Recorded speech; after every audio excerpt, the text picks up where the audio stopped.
Biocultores, buenas noches, bienvenidos a Jueves Biocultor y en esta ocasión vamos a atender una cuestión que ha causado bastante estrés e incomprensión de por qué la gente simplemente no coopera para las medidas de autocuidado.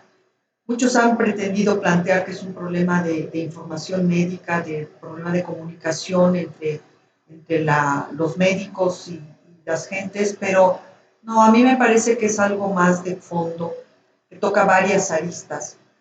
Y una de ellas, y quizás valga la pena solo centrarlo ahí, una de ellas es que en estos siglos, en estos dos últimos siglos, y en especial la mitad del siglo XX, de la década de los 60 para acá, se ha invertido muchísimo en inculcarle a la gente esta noción de derechos humanos, de libertad, de que tienes derecho a manejar tu vida acorde a tus intereses, tienes derecho a elegir elegir qué quieres, qué no quieres, cómo lo quieres.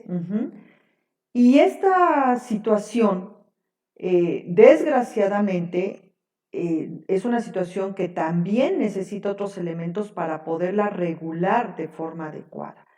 Porque no solo basta decirle a la gente eres libre, sino también está la cuestión de que la gente sepa cómo regularizar esa libertad, cómo tener una autorregulación y que esa libertad no es a ultranza. Mi libertad depende o encuentra el tope en la libertad de los otros. Y entonces y en términos de pandemia, que es donde quiero enfocar esta plática, en términos de pandemia, mi libertad depende de los otros. O sea, no solo encuentra un límite en los otros, sino depende de los otros. Depende de que los otros también utilicen esa libertad en términos de responsabilidad. Entonces, no solo es una noción de que yo sea libre y de que pueda hacer lo que quiera. Si se me pega la gana no creer en el COVID, pues puedo hacerlo. Y si se me pega la gana creer en él, pues puedo hacerlo. No solo radica en eso. Y no solo radica en que mi libertad encuentra un límite en la libertad del otro, sino que también es una situación de corresponsabilidad. Al yo cuidarme, contribuyo a la seguridad del otro, contribuyo a que el otro pueda seguir expresando su libertad, pero el otro también, esa libertad suya, se vuelve corresponsable de mi seguridad, de que yo también sobreviva a esto en buenos términos.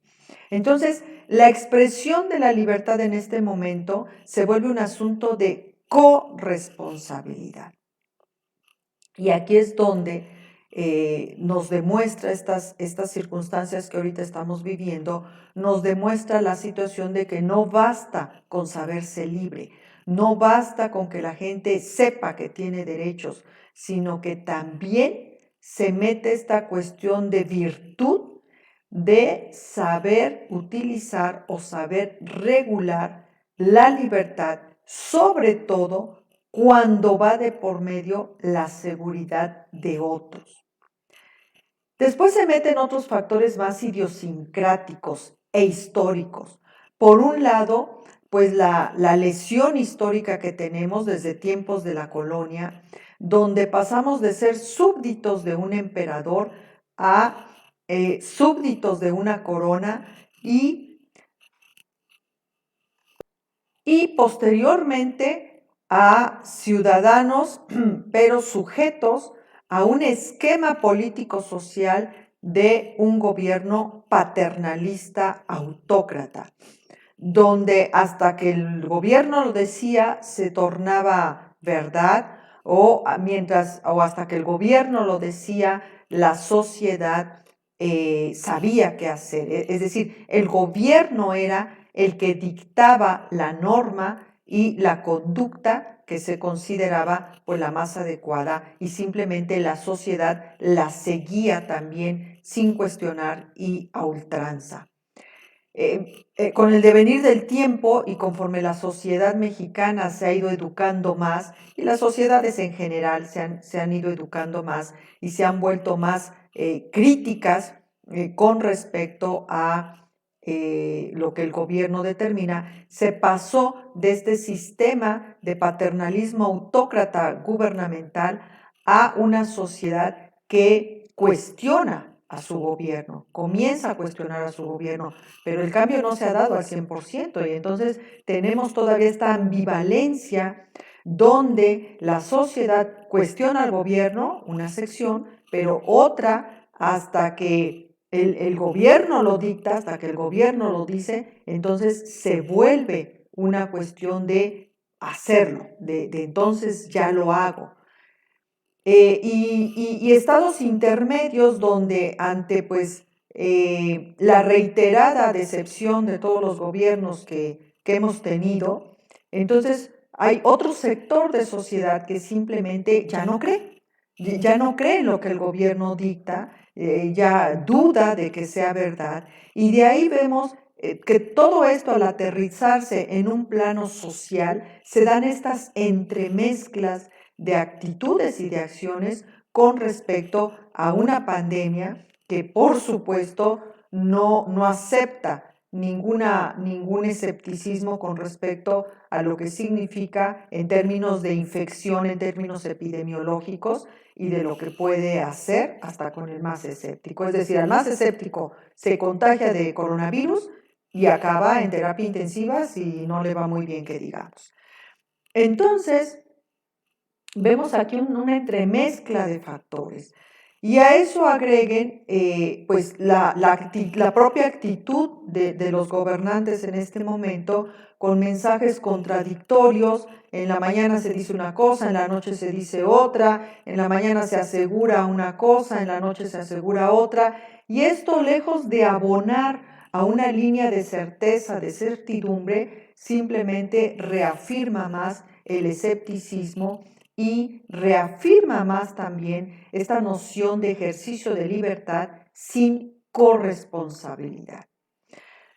El punto es, y a eso agregar, la propia dinámica de la pandemia, que en la primera etapa efectivamente puso en jaque al más pinto, la comunidad científica realmente estaba en shock, realmente estaba en jaque, porque tuvieron que pasar varios meses para conocer la fisiopatología del virus como entidad biológica.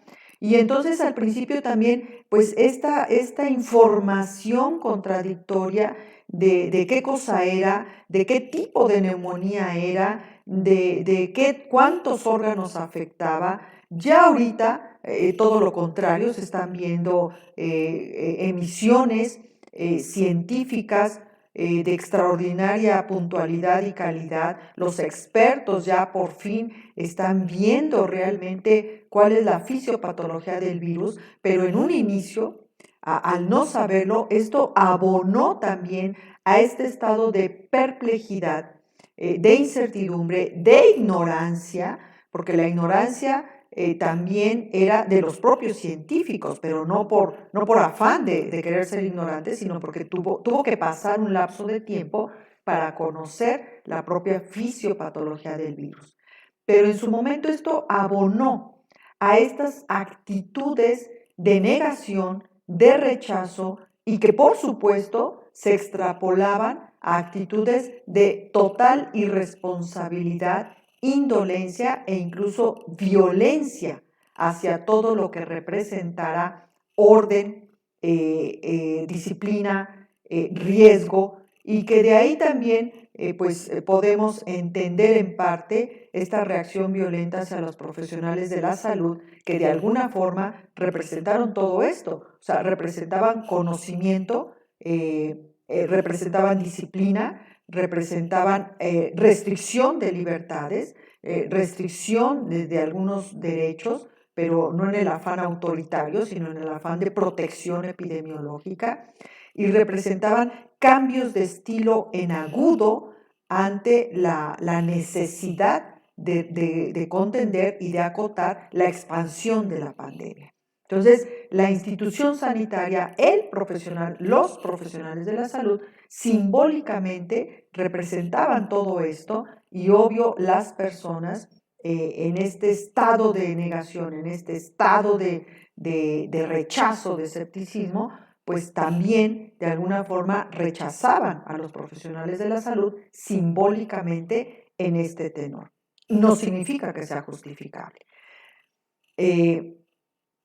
Ahora bien, el punto aquí es entender que la propia pandemia es una situación dinámica. Estos 3 meses hemos ido cambiando nuestra percepción de muchos aspectos y se torna ahorita sumamente importante, yo diría incluso imperativo, que se entienda que el hecho de gozar de esta protección incluso constitucional con respecto a el ejercicio de nuestra libertad, el ejercicio de nuestros derechos, se torna imperativo que las personas lo hagan en términos de corresponsabilidad, en términos de interés por mi protección, pero también la protección del otro, y porque el otro puede ser algo totalmente extraño, ajeno, pero puede ser alguien muy cercano. Y aún suponiendo que sea alguien muy ajeno, por decirles, para mí, el comerciante de Chiapas, un comerciante, cualquier comerciante que esté en Chiapas, ¿por qué se torna importante para mí el hacer un uso racional, prudente, responsable de mi libertad para que ese comerciante de Chiapas esté bien? Porque mientras la pandemia no esté controlada al interior del país en toda su extensión, todos, absolutamente todos, somos afectados en mayor o menor medida en distintos aspectos, económicos, sociales, epidemiológicos, médicos, etcétera, etcétera. La única forma de recuperar una razonable dinámica social extensa que permita un mínimo de seguridad para todos es que todos empecemos a funcionar o a utilizar nuestro derecho de libertad, nuestra libertad y nuestros derechos de autonomía en un sentido de responsabilidad y corresponsabilidad. Mi libertad va a encontrar su límite en donde empieza la tuya, pero mi libertad también tiene que ser usada y ejercida en el interés de que estés bien tú y de que esté bien yo. Y este quizás es el reto que tenemos ahorita enfrente, más que la cuestión epidemiológica, infecto-contagiosa como tal, porque eso es una consecuencia de esto que estamos platicando. Entonces, en la medida que puntualicemos e insistamos en esta noción, es quizás la mejor oportunidad que vamos a tener para que este pandemonium que está desatándose a partir del 1 de junio, donde el mensaje no fue de una salida gradual, sino más bien pareciera que dijeron son libres y hagan lo que quieran. Es la única forma en que este pandemonium, o lo que amenaza con convertirse en un pandemonium ya sin ningún control, podamos acotarlo, limitarlo y en verdad para que salgamos de esto lo más pronto posible y de la mejor forma posible.